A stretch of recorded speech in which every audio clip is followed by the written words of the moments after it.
अस्सलाम वालेकुम रहमतुल्लाहि व बरकातुहू। सऊदी अरब में आज 9 ज़िलहिज्जा है और हज के सबसे बड़े रुकन या रुकन आज़म वक़ूफ़ अरफ़ा की अदायगी की जा रही है। मैदान अरफ़ात एहराम पहने हाजियों से हर तरफ भरा हुआ है। तकरीबन 25 लाख से ज़्यादा हुज्जाज किराम ज़ियाफ़ुर्रहमान इस मैदान में मौजूद है। अरफ़ात दुनिया का सबसे बड़ा और तारीख़ी मैदान कहलाता है और पूरा साल ये मैदान गैर आबाद रहता है।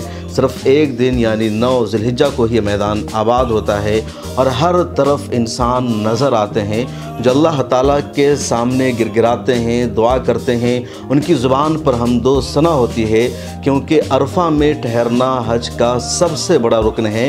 हज इस्लाम के 5 अराकीन में से एक है और हज का जो सबसे बड़ा रुकन है, जिसको रुकन आज़म कहा जाता है, वो है वक़ूफ़ अरफ़ा।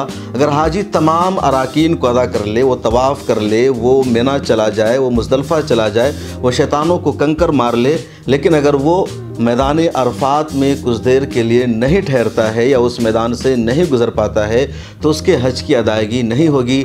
इसलिए मैदान अरफ़ात के ठहरने को या वहाँ जाने को हज का सबसे बड़ा रुकन करार दिया गया है और यह आज के दिन हो रहा है।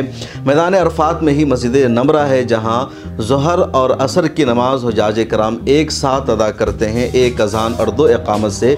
उसके बाद गुरूब आफ्ताब जैसे होता है हुज्जाज किराम मुज़दलिफ़ा के लिए रवाना हो जाते हैं और वहाँ मगरिब और इशा की नमाज एक साथ अदा की जाती है।